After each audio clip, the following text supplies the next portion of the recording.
Teacher ಆಗಬೇಕು ಅಂತ ಹೇಳ್ಬಿಟ್ಟು ಸುಮಾರು ವರ್ಷಗಳು ಅಂದ್ರೆ ಒಂದೆರಡು ವರ್ಷ ಅಲ್ಲ 10 15 20 ವರ್ಷದಿಂದ ಓದ್ಕೊಂಡು ಹಗಲು ರಾತ್ರಿ ಕಷ್ಟಪಟ್ಟು ಲೈಬ್ರರಿಲಿ ಓದ್ತಾ ಇದ್ರೆ ಇವತ್ತು ಗ್ರಾಮೀಣ ಭಾಗದವರು ಎಸ್ಪೆಷಲಿ ಇವತ್ತು ಶಿಕ್ಷಣ ಇಲಾಖೆಯಿಂದ ಇವತ್ತು ಸರ್ಕಾರ ಏನು ನೋಟಿಫಿಕೇಶನ್ ಮಾಡ್ದಿರಾ ಸುಮಾರು 5-6 ವರ್ಷದಿಂದ ಯಾವುದೋ ರೆಕ್ರೂಟ್ಮೆಂಟ್ ಆಗಿರಲಿಲ್ಲ.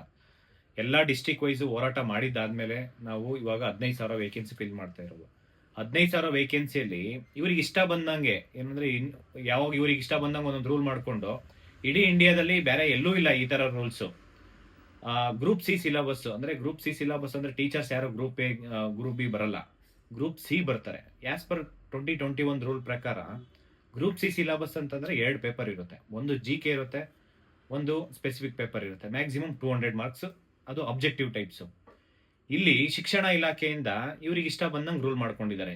ಯಾಕೆ ಹಿಂಗ್ ಮಾಡಿದ್ದಾರೆ ಅಂತಂದ್ರೆ ಕನ್ನಡ ಮಕ್ಕಳು ಯಾರು ಎಕ್ಸಾಮ್ ಬರೀಬಾರ್ದು, ಗ್ರಾಮೀಣ ಭಾಗದವ್ರು ಯಾರು ಬರೀಬಾರ್ದು, ಇವರು ಬಡವ್ರು ಯಾರು ಎಕ್ಸಾಮ್ ಬರೀಬಾರ್ದು, ಇವರು ಗೌರ್ಮೆಂಟ್ ಸ್ಕೂಲಲ್ಲಿ ಯಾರು ಓದಿರ್ತಾರೆ ಅವ್ರು ಯಾರು ಎಕ್ಸಾಮ್ ಬರೀಬಾರ್ದು. ಆ ರೀತಿ ಇವತ್ತು 300 ಮಾರ್ಕ್ಸ್ ಅಂದ್ರೆ 400 ಮಾರ್ಕ್ಸ್ಗೆ 3 ಕ್ವಶನ್ ಪೇಪರ್ ಇಷ್ಟು ದಿನ ಇಲ್ಲದೆ ಇರೋ ರೂಲ್ಸ್ GPSTR ಅಲ್ಲಿ ಲಾಸ್ಟ್ ಟೈಮ್ ಏನ್ 2022 ಅಲ್ಲಿ ಏನ್ ತಗೊಂಬಂದಿದ್ರ ಅದನ್ನ ಎಲ್ಲದಕ್ಕೂ PSTRಗೂ HSTRಗೂ ಕಂಪ್ಯೂಟರ್ ಟೀಚರ್ಸ್ಗೂ ದೈಹಿಕ ಶಿಕ್ಷಕರದು ಫಿಸಿಕಲ್ ಟೀಚರ್ಸ್ 20 ವರ್ಷ ಆಗಿದೆ ನೋಟಿಫಿಕೇಶನ್ ಆಗಿ. ಆ 20 ವರ್ಷ ಇಲ್ಲೇ ಇರಿದ್ದ ರೂಲ್ಸ್ ಇವಾಗ ಏಕಾಏಕಿ ನೀವು ಡಿಸ್ಕ್ರಿಪ್ಟಿವ್ ಬರೀರಿ 200 ಮಾರ್ಕ್ಸ್ ಅಂತಂದ್ರೆ ಅದರಲ್ಲಿ ಮೊದಲು ಎಕ್ಸಾಮ್ ಬರೀಬೇಕಂತಂದ್ರೆ TET ಪಾಸ್ ಆಗಿರ್ಬೇಕು. TET ಎಕ್ಸಾಮ್ ಯಾಕೆ ಇಟ್ಟಿರ್ತೀರಾ? TET ಎಕ್ಸಾಮ್ ಬರ್ದಾದ್ಮೇಲೆ ಡಿಗ್ರಿ ಮಾಡ್ಕೊಬೇಕು, ಡಿಗ್ರಿ ಆದ್ಮೇಲೆ ಮತ್ತೆ TET ಪಾಸ್ ಆಗಬೇಕು. ಅಲ್ಲಿ ನೀವು ಎಲಿಜಿಬಿಲಿಟಿ ಟೆಸ್ಟ್ ಮಾಡಿರ್ತೀರಾ, ಅದರಲ್ಲಿ ಕನ್ನಡ ಇರುತ್ತೆ, ಇಂಗ್ಲಿಷ್ ಇರುತ್ತೆ, ಕಂಪ್ಯೂಟರ್ ಇರುತ್ತೆ, ಬೇಸಿಕ್ ನಾಲೆಡ್ಜ್ ಎಲ್ಲ ಟೆಸ್ಟ್ ಮಾಡಿದ್ದಾದ್ಮೇಲೆ ತಿರ್ಗಾ ಮತ್ತೆ 400 ಮಾರ್ಕ್ಸಿಗೆ ನೀವು ಏಕಾಏಕಿ 200 ಮಾರ್ಕ್ಸ್ ಅಬ್ಜೆಕ್ಟಿವ್, 200 ಮಾರ್ಕ್ಸ್ ಡಿಸ್ಕ್ರಿಪ್ಟಿವ್ ಕೊಟ್ರೆ ಏನ್ ಮನುಷ್ಯರಿದ್ದಾರೆ ಅಂದ್ಕೊಂಡಿದ್ರ? ಏನು ಬೇರೆ ಏನಾದ್ರು ರೋಬೋಟ್ಸ್ ಬಂದು ಎಕ್ಸಾಮ್ ಬರೀಬೇಕಾ? ಇಲ್ಲಿ GPSTR ರೂಲ್ಸ್ ಏನ್ ತಗೊಂಬಂದಿದ್ರ ದಟ್ ಈಸ್ ಆಲ್ಸೋ ರಾಂಗ್.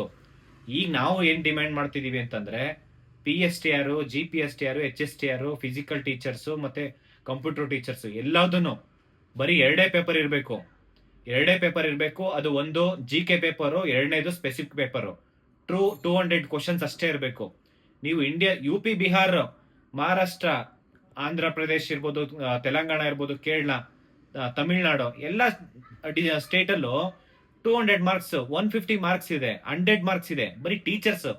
ಇಲ್ಲಿ ಯಾರು ನೀವು IAS UPSC ಪಾಸ್ ಆದಂಗೆ ಇಲ್ಲಿ ಪ್ರಿಲಿಮ್ಸ್ ಇರುತ್ತೆ, ಮೇನ್ಸ್ ಇರುತ್ತೆ, ಆಮೇಲೆ ಇಂಟರ್ವ್ಯೂ ಇರುತ್ತೆ ಅಲ್ಲ. ಇಲ್ಲಿ ಮೇನ್ಸ್ ಕ್ವಶನ್ ಪೇಪರ್ ನೀವು ರಿಟರ್ನ್ ಎಕ್ಸಾಮ್ಸ್ ಇಡ್ತೀನಿ ಅಂತಂದ್ರೆ, ಡಿಸ್ಕ್ರಿಪ್ಟಿವ್ ಇಡ್ತೀವಿ ಅಂತಂದ್ರೆ 1 ವರ್ಷ 2 ವರ್ಷ 5 ವರ್ಷ ಮುಂಚೆ ಹೇಳಿರ್ಬೇಕಾಯ್ತು ಮೊದ್ಲೇ ಈ ತರ ಹಿಂಗಿರುತ್ತೆ ಅಂತ ಹೇಳಿ. ಅದಕ್ಕೆ ಪರ್ಟಿಕ್ಯುಲರ್ ಒಂದು ಸಿಲೆಬಸ್ ಅನ್ನೋದು ಮೆನ್ಷನ್ ಮಾಡಿರ್ಬೇಕು. ನೀವು ಏಕಾಏಕಿ 2-3 ತಿಂಗಳು ಎಕ್ಸಾಮ್ಸ್ ಇರುತ್ತೆ, 2-3 ತಿಂಗಳು ಎಕ್ಸಾಮ್ಸ್ ಇರೋ ಟೈಮಲ್ಲಿ ನೀವು ಆಬ್ಜೆಕ್ಟಿವ್ ಟೈಪ್ ತಗೊಂಬಂದು ನೀವು ಸ್ಟೂಡೆಂಟ್ಸ್ ಏನಾದ್ರು ಗೊಂದಲ ಮಾಡ್ತಾ ಇದೀರಾ? ನೀವು ಕ್ವಾಲಿಟಿ ಎಜುಕೇಶನ್ಸ್ ಕೇಳ್ತಿದೀವಿ, ಕ್ವಾಲಿಟಿ ಎಜುಕೇಶನ್ಸ್ ನೀವು ಕ್ವಾಲಿಟಿ ಕ್ವಶನ್ ಪೇಪರ್ ಕೊಡಿ.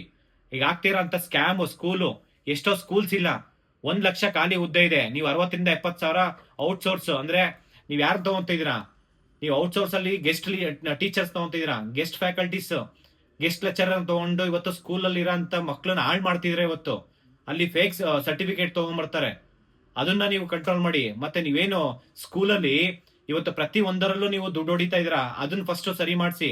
ಇವತ್ತು ಎಷ್ಟೋ ಕಡೆ ಸ್ಕೂಲ್ ಇಲ್ಲ, ಕ್ವಾಲಿಟಿ ಸ್ಕೂಲ್ ಇಲ್ಲ. ಸ್ಕೂಲ್ ಇದ್ರೆ ಬಾತ್ರೂಮ್ಸ್ ಇಲ್ಲ, ಕುಡಿಯೋದಕ್ಕೆ ನೀರ್ ಫೆಸಿಲಿಟೀಸ್ ಇಲ್ಲ, ಒಂದು ಲೈಬ್ರರಿ ಇಲ್ಲ, ಅಲ್ಲಿ ನೀವು ನ್ಯೂಸ್ ಪೇಪರ್ ಇಲ್ಲ, ಒಂದು ವೈಫೈ ಕನೆಕ್ಷನ್ಸ್ ಇಲ್ಲ. ನೀವು ಅದಕ್ಕಿಂತ ಇನ್ನೂ ಮುಂದೆ ಹೋದ್ರೆ ನೀವು ಅಲ್ಲಿ ಏನು ಸರ್ಕಾರದಿಂದ ಕೊಡ್ತಿದಿರಲ್ಲ, ಮೊಟ್ಟೆ, ಬಾಳೆಹಣ್ಣು, ಶೂ, ಸಾಕ್ಸ್, ಬ್ಯಾಗ್ಸ್, ನೀವು ಪ್ರತಿ ಒಂದರಲ್ಲೂ ಅವ್ರು ಕೊಡ್ತಾ ಇರೋಂಥ ಬಟ್ಟೆಯಲ್ಲಿ ಪ್ರತಿ ಒಂದು ಸ್ಕ್ಯಾಮ್ ಆಗ್ತಾ ಇದೆ. ಇವತ್ತು ಏನು ಕುಡಿಯೋದಕ್ಕೆ ಅವ್ರು ಹಾಲು ಕೊಡ್ತಾ ಇದ್ರ ಅದ್ರಲ್ಲೂ ಸ್ಕ್ಯಾಮ್ ಮಾಡ್ತಿದ್ರ. ಆ ಸ್ಕೂಲಲ್ಲಿ ತರಕಾರಿ ತಗೊಂಬರ್ತಾ ಇದ್ರಲ್ಲ ಅದ್ರಲ್ಲೂ ಕೂಡ ಸ್ಕ್ಯಾಮ್ ಇದೆ.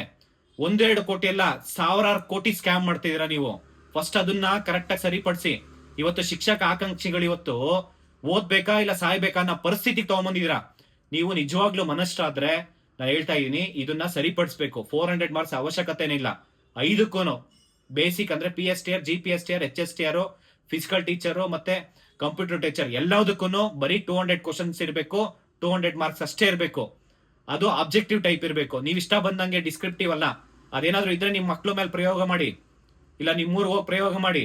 ಇಲ್ಲಿ ಸಚಿವರಿಲ್ಲ ಅಂತ ಹೇಳ್ಬಿಟ್ಟು ನೀವು ಇಷ್ಟ ಬಂದಂಗೆ ಮಾಡಂಗಿಲ್ಲ. ನಾನು ಇದನ್ನ ತುಂಬಾ ಸ್ಟ್ರಿಕ್ಟ್ ಆಗಿ ಅಪೋಸ್ ಮಾಡ್ತೀವಿ. ಇಂಗ್ಲಿಷ್ 50 ಮಾರ್ಕ್ಸ್ ಇಂಗ್ಲಿಷ್ ಅಲ್ಲಿ ಡಿಸ್ಕ್ರಿಪ್ಟಿವ್ ಇಟ್ಟಿದ್ರ ನೀವೆಲ್ಲ ಏನ್ ಅನ್ಕೊಂಡಿದೀರ ಹೇಳಿ?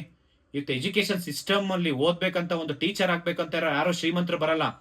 ಯಾರು ರಾಜಕೀಯ ಮಕ್ಕಳು ಬಂದು ಇಲ್ಲಿ ಓದೋದಕ್ ಬರಲ್ಲ, ಯಾರು ಬಿಸ್ನೆಸ್ ಮ್ಯಾನ್ ಮಕ್ಕಳು ಬಂದು ಎಕ್ಸಾಮ್ಸ್ ಬರೆಯಲ್ಲ. ಇಲ್ಲಿ ಬರೆಯೋದು ಎಕ್ಸಾಮ್ ಬರೆಯೋದು ಬಡವರ ಎಕ್ಸಾಮ್ ಬರೆಯೋದು. ಇದನ್ನ ಅರ್ಥ ಮಾಡ್ಕೊಂಡು ಅವ್ರಿಗೆ ಯಾವ ರೀತಿ ಬೇಕೋ ಆ ರೀತಿ ಕ್ವಶನ್ ಪ್ಯಾಟರ್ನ್ ಇರಬೇಕು. ಇಡೀ ಇಂಡಿಯಾದಲ್ಲಿ ಬೇರೆ ಯಾವ ಸ್ಟೇಟ್ ಅಲ್ಲೂ ಇಲ್ಲದೆ ಇರೋದನ್ನ ನೀವು ಕರ್ನಾಟಕದಲ್ಲಿ ಹೆಂಗ್ ತಗೊಂಡ್ಬರ್ತೀರಾ? ಇದನ್ನ ನಾನು ಸ್ಟ್ರಿಕ್ಟ್ ಆಗಿ ಅಪೋಸ್ ಮಾಡ್ತೀವಿ. ನಾಳೆ ಬೆಳಗ್ಗೆ ಪ್ರಿಯಾಂಕ್ ಖರ್ಗೆ ಸರ್ಗೂ ನಾವು ಮನವಿ ಮಾಡ್ಕೊಂತೀವಿ. ಇದನ್ನ ಸೀರಿಯಸ್ ಆಗಿ ತಗೊಂಡಿಲ್ಲ ಅಂತಂದ್ರೆ ಮತ್ತೆ ಮಾನ್ಯ ಮುಖ್ಯಮಂತ್ರಿ ಡಿ ಕೆ ಶಿವಕುಮಾರ್ ಸರ್ಗೂ ನಾವು ಮನವಿ ಮಾಡ್ಕೊಂತೀವಿ. ಮತ್ತೆ ಶಿಕ್ಷಣ ಇಲಾಖೆಯಲ್ಲಿ ಆಯುಕ್ತರಾದಂತಹ ವಿಕಾಸ್ ಸರ್ಗೂ ಮನವಿ ಮಾಡ್ಕೊಂತೀನಿ. ಪ್ರಿನ್ಸಿಪಲ್ ಸೆಕ್ರೆಟರಿ ಅವರಿಗೂ ಮನವಿ ಮಾಡ್ಕೊಂತೀನಿ, ರಶ್ಮಿ ಮಹೇಶ್ ಮೇಡಮ್ಗೆ. ನಿಮಗೆ ಸಾಕಷ್ಟು ಬಾರಿ ನಾವು ಇದಕ್ಕೂ ಮುಂಚೆನೆ ನಿಮ್ಗೆ ಹೇಳಿದ್ವಿ, ನಿಮ್ಮ ಹತ್ರ ಚರ್ಚೆನೂ ಮಾಡಿದ್ವಿ ನಾವು. ನೀವು ಅವಾಗ ಏನ್ ಹೇಳಿದ್ರಿ? ಡಿಸ್ಕ್ರಿಪ್ಟಿವ್ ಇಡಲ್ಲ, ಬರೀ ಆಬ್ಜೆಕ್ಟಿವ್ ಅಷ್ಟೇ ಇಡ್ತೀನಿ ಅಂತ ಹೇಳಿದ್ರಿ. ನೀವು ಏಕಾಏಕಿ ಎಲ್ಲದಕ್ಕೂ ಇವಾಗ ನೀವು ಆಬ್ಜೆಕ್ಟಿವ್ ಡಿಸ್ಕ್ರಿಪ್ಟಿವ್ ಇಟ್ಟಿದ್ದೀರಾ ಅಂದ್ರೆ 200 ಮಾರ್ಕ್ಸ್ಗೆ ನೀವು ಏನ್ ಹೇಳ್ತೀರಾ ಅದನ್ನ ನಡ್ಕೊಬೇಕಾಗುತ್ತೆ. ಅವಾಗೆ ಒಂದು ಒಳ್ಳೆ ಆಫೀಸರ್ ಅಂತ ಅನ್ಸ್ಕೊಳೋದು. ಸುಮ್ನೆ ಇಷ್ಟ ಬಂದಂಗೆ ನೀವು ಒಂದು ರೂಲ್ ಮಾಡ್ಕೊಳೋದು, ಇಷ್ಟ ಬಂದಂಗೆ ಒಂದು ಕಾನೂನು ತಗೊಂಬರಕ್ಕಲ್ಲ. ಆ ಒಂದು ಕಾನೂನು ಒಂದು ರೂಲ್ ತಗೊಂಬರ್ತೀವಿ ಅಂತಂದ್ರೆ ಅದು ಎಲ್ಲಾರ್ಗು ಅನುಕೂಲ ಆಗೋ ತರ ಇರ್ಬೇಕು. ಆ ರೀತಿ ಇದ್ರೆ ಮಾತ್ರ ನೀವು ತಗೊಂಬನ್ನಿ. ನೀವು ಮಾಡ್ತಾ ಇರೋಂಥದ್ದು ಹೆಂಗಿದೆ ಅಂತಂದ್ರೆ ಒಂದು 200 ಮಾರ್ಕ್ಸ್ ಅಂದ್ರೆ 200 ಕ್ವಶನ್ಸ್ ಆಬ್ಜೆಕ್ಟಿವ್ ಇಟ್ಟಿದ್ರೆ ವಿತ್ ಇನ್ 3-4 ಮಂತ್ಸ್ ಅಲ್ಲಿ ಎಕ್ಸಾಮ್ಸ್ ಕಂಡಕ್ಟ್ ಮಾಡಿ ಅವ್ರು ಆರ್ಡರ್ ಕಾಪಿ ತಗೊಂಡು ಸ್ಕೂಲಲ್ಲಿ ಅವರಿಗೆ ಪಾಠ ಹೇಳ್ಕೊಡೋ ಅಂತ ಒಂದು ಸಿಚುವೇಶನ್ ಸಿಗುತ್ತೆ. ಈಗ ನೀವು ಡಿಸ್ಕ್ರಿಪ್ಟಿವ್ ಇಟ್ಟು 6 ತಿಂಗಳು 1 ವರ್ಷ ನೀವು ಕ್ವಶನ್ ಪೇಪರ್ ಏನು ಮೈನ್ಸ್ ಕ್ವಶನ್ ಪೇಪರ್ ಕೊಟ್ಟಂಗೆ ನೀವು ಅದನ್ನ ಕರೆಕ್ಷನ್ ಅಂತ 6 ತಿಂಗಳು ತಗೊಂತೀರಾ. ಮತ್ತೆ ಅದರಲ್ಲಿ ಮಿಸ್ಟೇಕ್ಸ್ ಒಬ್ರಿಗೊಂದು ಡಿಸ್ಕ್ರಿಮಿನೇಟ್ ಆಗುತ್ತೆ. ಎಷ್ಟು ಸ್ಕ್ಯಾಮ್ ಆಗುತ್ತೆ. ನಾವು KS ಅಲ್ಲೆಲ್ಲ ಎಷ್ಟು ಸ್ಕ್ಯಾಮ್ ನೋಡಿದೀವಿ. ನೀವು ಎಲ್ಲರೂ ಒಂದೇ ಮೈಂಡ್ ಸೆಟ್ ಇರಲ್ಲ ಕರೆಕ್ಷನ್ ಮಾಡಕ್ ಬಂದವ್ರದ್ದು. ನೀವು ಇಷ್ಟ ಬಂದಂಗೆ ಮಾಡಕ್ ಹೋಗ್ಬೇಡಿ. ಇದನ್ನ ತುಂಬಾ ಸೀರಿಯಸ್ ಆಗಿ ತಗೊಳ್ಳಿ. ಗೌರ್ಮೆಂಟ್ ಅಷ್ಟೇ ಇದನ್ನ ಸೀರಿಯಸ್ ಆಗಿ ತಗೊಂಡಿಲ್ಲ ಅಂತಂದ್ರೆ ಇಡೀ ರಾಜ್ಯಾದ್ಯಂತ ದೊಡ್ಡ ಮಟ್ಟಕ್ಕೆ ಹೋರಾಟ ಮಾಡ್ತೀವಿ. ಯಾವುದೇ ಕಾರಣಕ್ಕೂ ಬಿಡಲ್ಲ. ಪ್ರತಿಯೊಂದು ಎಕ್ಸಾಮ್ಸ್ ಅಲ್ಲೂ 202 ಕ್ವಶನ್ ಪೇಪರ್ ಅಷ್ಟೇ ಇರಬೇಕು. ಒಂದು GK ಪೇಪರ್, ಎರಡನೇದು ಸ್ಪೆಸಿಫಿಕ್ ಪೇಪರ್.